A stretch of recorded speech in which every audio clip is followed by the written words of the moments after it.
It's time for Around the Wickets and the World Cup special on ThePapare.com. Hello and welcome. We're going to talk about Sri Lanka's game against New Zealand. Well, joining me is Jehan Mubarak. Now, you know, and I know, and even he knows that we got very little to talk about in terms of performance. But what we really want to look at is where did Sri Lanka go wrong and how can we come out of this situation. That's the only consolation, or that's the only topic we could really talk about, because I'm sure everyone watching did see this game and would have been appalled at the way the Sri Lankans played. Anyway, before I dwell any further, let me welcome Jehan. Jehan, you must be as appalled as I am and everyone else watching after Sri Lanka was humiliated by 10 wickets. And there were a lot of expectation despite our poor run-up to the World Cup. Everyone was quietly optimistic that on the big stage, Sri Lanka always somehow manages to punch above their weight. But unfortunately, that was not the case because we were playing against a team that does the same thing that Sri Lanka does, consistently punch above their weight at big tournaments. That was New Zealand. One thing I think that the Sri Lankans were very hopeful and, as you said, quietly optimistic because Sri Lanka virtually pulled off a miracle in that first test match against South Africa. Yes. When everyone thought it's done and dusted, Kusal Perera played the innings of his life and the game was won. So that new belief, Dimuth Karunaratne captain, and you know he's won a series against South Africa, so why not? But let's start first. Let's talk about the pitch. You know, no excuses, Jehan. These are not in any way trying to give excuses for Sri Lanka's defeat. At the outset, both of us are quite unanimous and strong that Sri Lanka played badly. But if you looked at the surfaces that the other games had and this game had, there was a difference. There was definitely way more grass cover on this. There is a range of accepted grass cover. I think it's something from 4 millimeters to 8 millimeters. This was at the very high end of that. It was around 8 to 9 millimeters. And what you want across a tournament is consistency. You do get the general deterioration of pitches throughout the tournament, like you get at Wimbledon with the grass courts. The courts you get at early on in the tournament are not the same you get. And there will be a little bit more grass, but this was significantly more. And it does affect the play. And as you correctly said, as cricketers, as professionals, we should be able to adapt to the different conditions.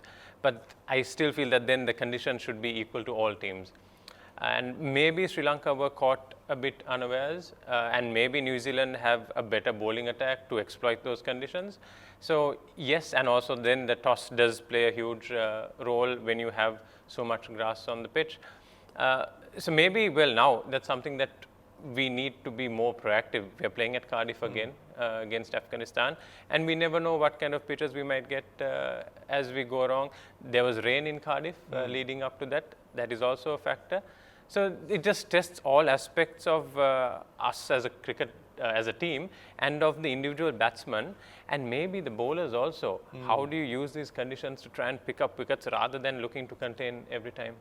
Yeah, now one thing that most people ask me, I want you to clear this for our viewers, is that didn't New Zealand bat on the same pitch? They did. But they were chasing 130. When Sri Lanka went into bat, we probably had something around 250, 280 in the back of our minds. And that scoreboard pressure is always there. And when New Zealand went into bat, they knew they had nothing to lose. And they just went after the bowling. And halfway through the innings, you knew that New Zealand were just going hard at it. So pitch is one factor, but then runs on the board is a very important factor. Jehan, you know, what I would have liked to have seen, obviously from a Sri Lankan point of view, is Sri Lanka win the toss, put New Zealand into bat and unleash Suranga Lakmal and maybe a little bit of Lasith Malinga. Lakmal is more the seamer. So how do you think the Sri Lankan bowlers would have, I know it's not the right question, but do you think the Sri Lankans had the firepower to bowl on such pitches to contain the New Zealand free-scoring batsman? Suranga Lakmal, yes, he's a wicket-taking option, and Lasith Malinga.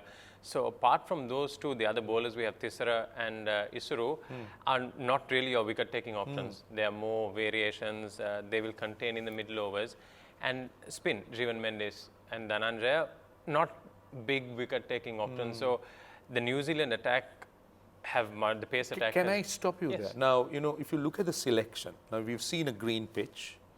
Now, you very correctly assessed our bowling attack. Suranga is the man on these green pitches. So why didn't they look at Nuwan Pradeep, another one who could do something on a green surface? I honestly was surprised that when you're having a green pitch, toss can be a factor. You win the toss, you unleash your best two bowlers. I think one issue that Sri Lanka has, and it will be throughout the World Cup, is that we don't have enough specialists in our squad. So when you bring Nuwan Pradeep out, you're taking an all-round out. That either is Rudana or Pereira, one of your bowlers who can bat. And that. What about Jeevan Mendes? Or Jeevan Mendes, one of them. So it doesn't matter. So basically, you're taking an all-round out of your team. That weakens your batting, and we don't have a specialist batsman to bring in when we take an all-round out, and that's an issue that we're going to have right throughout this tournament. Yeah, that's not the only issue. I can tell you there could be a few more as the tournament progresses. But let's try and look at the Sri Lankan batting approach. Now, those guys have tons of experience. The coaching staff has tons and tons. They have tons and tons of experience. Now, looking at that surface, my first thought, 250 will be a winning score. Now, I was honestly surprised to look at Kusal Perera playing shots coming in at number 3, when it was more Karunaratne kind of approach that was needed on this surface. What are your thoughts? Yeah, definitely. I thought Kusal batted well initially. He paced, he waited, but also he's coming back. He's not played cricket for a long time. And some of the shots he was going very hard at the ball, and he wasn't timing all of them. But like he did in South Africa, he just needs to be patient, build a partnership. Exactly. The two partnerships that we had in the game was when Dimuth was playing a good foil at the other end, and Kusal and Thisara could play themselves in and then go after the bowling. We do need a little bit of that counter-attacking against bowling attack like New Zealand's, like the New Zealand batsmen did against us. We need somebody just to put them off their length. On a pitch like this, if you allow the bowlers to consistently bowl on those good areas, there's more chance that they will bowl you that wicket-taking ball. So once in a way, you need to put a little bit of doubt into the bowler's mind about bowling fuller and put him on the back foot.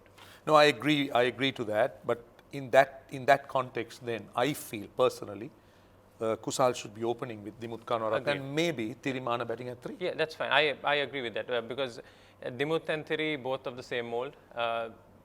One of them should drop down to 3 and Kusal should open. Right. So it's not all that rosy. It's not all that bright as far as Sri Lanka is concerned in this first game. Well, humiliated, if that's the right word. New Zealand batsmen just took the Sri Lankans apart.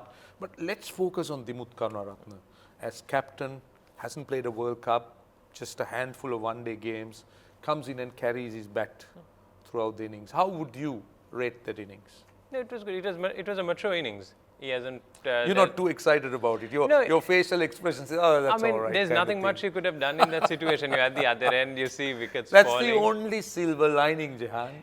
Yeah, it's it was a situation that is tailor-made for Dimuth, for him to play his game. If it was a situation where we were chasing 300, Dimuth may be out of his depth, and he would not be able to play this innings and carry his bat through.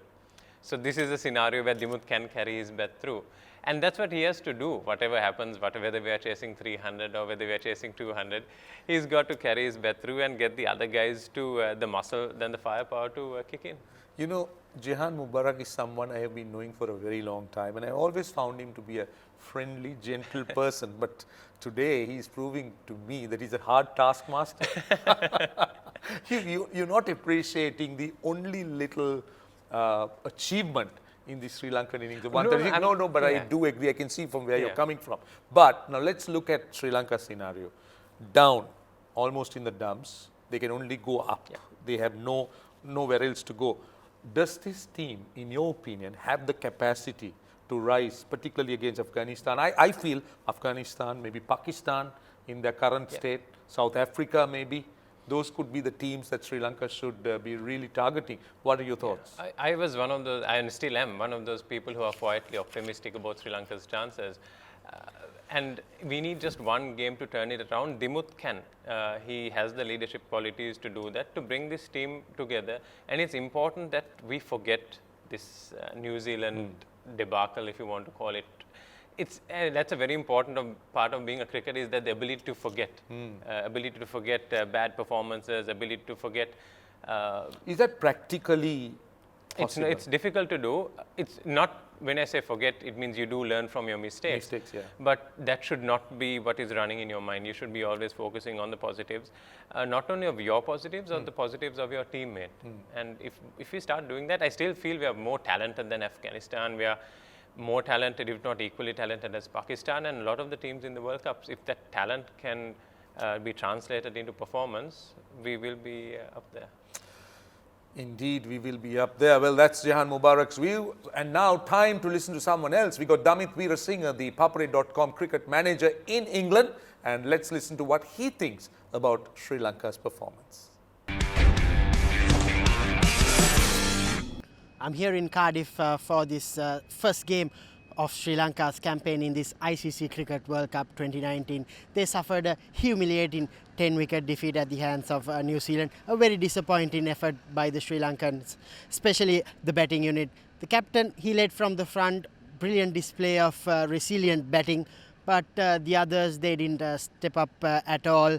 The likes of Kusal Mendes, Angelo Matthews, Dhananjay De Silva, Lahiru Thirimana couldn't do much with the bat.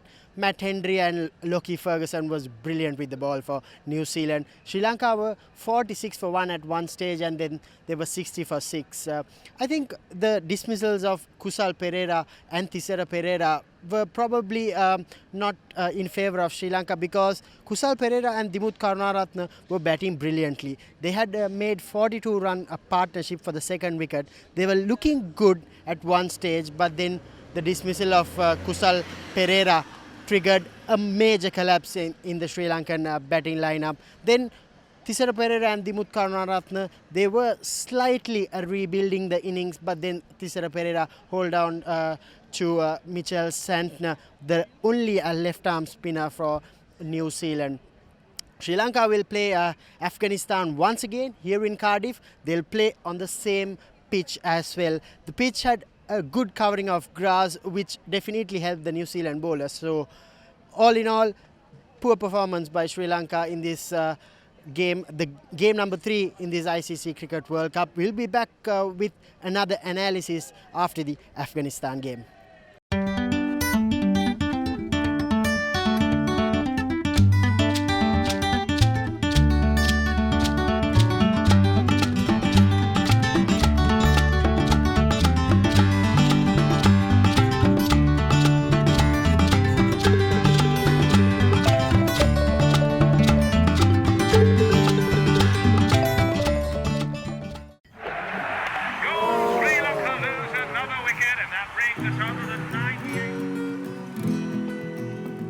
Let's get together and cheer our Lions to victory. Let's rally behind our team at the Cricket World Cup. We want a six! With Coca-Cola, the drink of togetherness.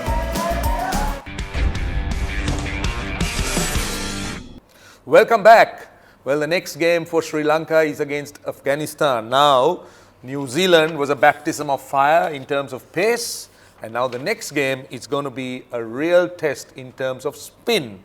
But of course, the game's going to be played at Sophia Gardens. I don't know whether it will be a green pitch or a completely different pitch come that game, Jehan. But how do you see, it's an extreme, it's from one extreme against real quality fast bowling. You go in against 3 really good spinners, Rashid Khan, Mohammad Nabi and Mujib Rahman.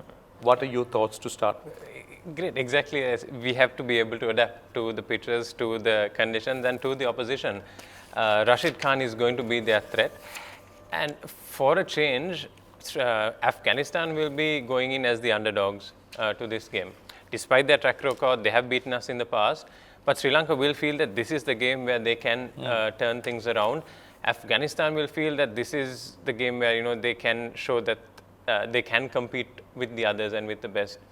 So if we start this off on the front foot, take their main players out of the game. That is the 3 spinners, Rashid Khan, Nabi. And we have the batting to do that. I just Now, sorry, Jehan, I'm kind of stopping you. In Australia, went in a very aggressive, approach. That's because of the confidence level. They just went attacking them.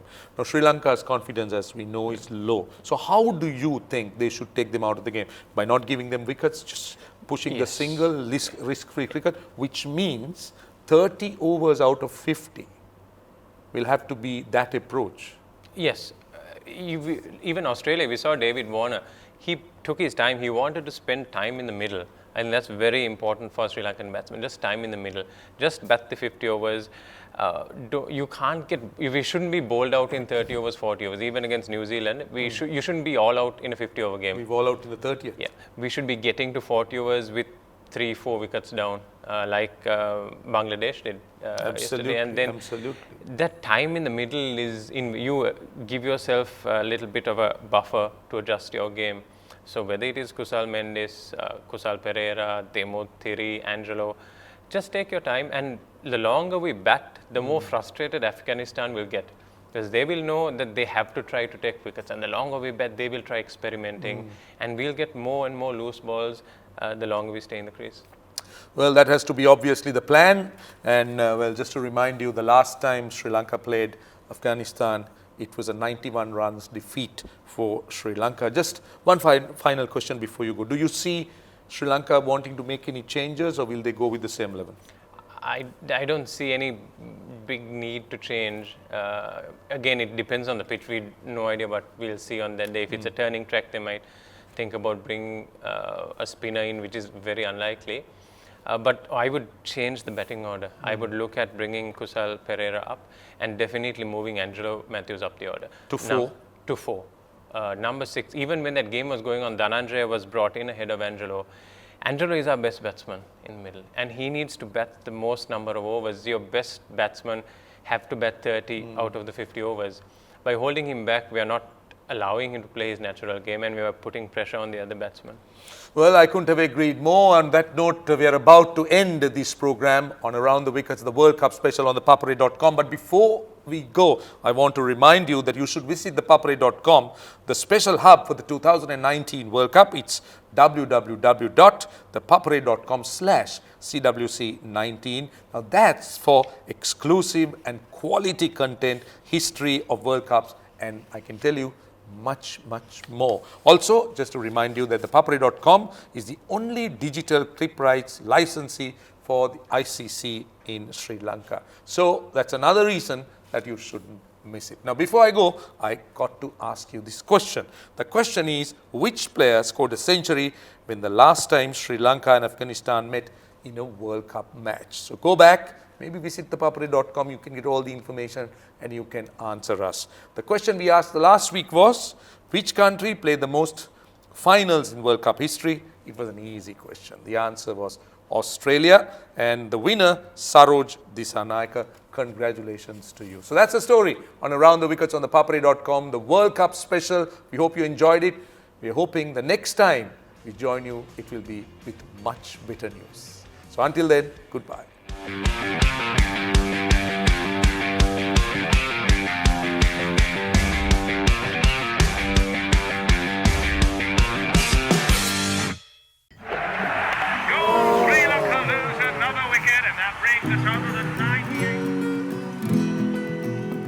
Let's get together and cheer our Lions to victory. Let's rally behind our team at the Cricket World Cup. We want a 6! With Coca-Cola, the drink of togetherness.